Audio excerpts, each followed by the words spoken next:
guys, it's Sarah, and today I have a review for you on one of my most anticipated books of this year, and that is The Breakdown by B.A. Paris. This book comes out today, which is July 18th, and I was so very lucky to be sent an ARC copy of this from St. Martin's Press. So thank you so much to St. Martin's for sending this book my way.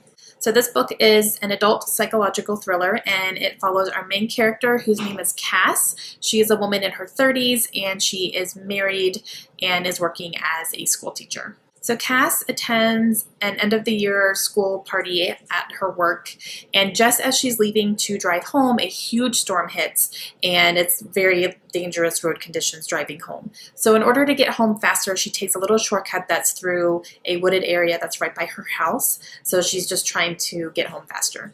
As she's driving through the woods, she notices there is a car that's pulled over on the side of the road, and she gets a little concerned, hoping that this person isn't stranded somehow. So she pulls over as well, like right in front of them, and kind of waits to see if they send her any distress signals or if they get out of the car to come and talk to her. And she doesn't want to get out of her car because it is pouring down rain. So she's kind of just doing a courteous thing, you know, kind of, do you need any help? Do you need anything? She didn't get any sort of signal from anyone in the car, so she assumed that they were either just waiting out the storm or they've already called for help and they're just waiting for someone to come, so she drives away and goes home. She wakes up the next morning to the news that a woman was killed in the storm in the woods last night. So immediately the guilt sets in. Can't help but think that she could have helped this woman. She tries to find out if it's the same woman that she saw in the car and just kind of trying to find out the details.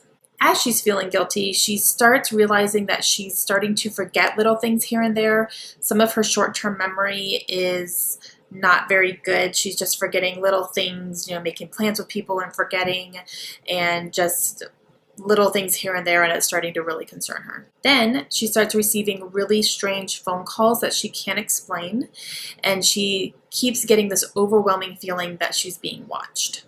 With a possible murderer on the loose, and her short-term memory failing, and this constant guilt that she is feeling about, you know, could she have saved this woman that was killed? Cass doesn't know if anything around her is actually happening or if she's legitimately going crazy. I loved this book so much. I flew through it really quickly. This book kept me guessing the entire time, and I really like that. I really like that about books. There were, you know, some twists and turns here and there. Some things popped up I wasn't expecting, and I love that as well. I also loved her first book, Behind Closed Doors, which I read last year. It was one of my favorites of last year. And in that one, I loved it, but I loved this one even more because this one drags it out a little bit longer. In the first book, Behind Closed Doors, you learn what's happening a little bit earlier in the book, and then this one just kind of keeps you guessing a little bit longer. So I loved that about this, and I just felt so bad for Cass because I'm sitting here reading about things that are happening to her, and I just wanted her to have a win. I wanted something to be real. I wanted something to be like, you know, she actually did remember something correctly and all that. So I kind of spent the entire time just rooting for her and wanting her to come out on top, and it wasn't quite happening. And seeing her memory fail was really heartbreaking, and I just could not imagine being in that situation where, you know, you think you know what's going on around you, but it actually isn't what's going on around you, and just feeling like you're on the verge of a breakdown constantly. I absolutely adored this, and this again was one of my most anticipated books this year, and it 100% exceeded my expectations, and I'm really happy about that. So I absolutely loved this one. If you guys want to pick up your own copy, I will have the Amazon link down below. It is available right now. I highly encourage it, especially if you like psychological thrillers. This one was a really great one, and B.A. Paris, even though this is only her second book, is starting to become an auto-buy-author for me. I'm excited to pick up my own finished copy of this one and have it on my shelves because I adored it.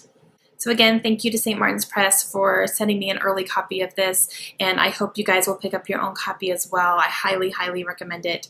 Please leave me a comment down below. Let me know if you're going to plan to pick up a copy of this. Let me know if you've read any of B.A. Paris's books and what you thought, and I will talk to you guys again soon. Have a great day. Bye!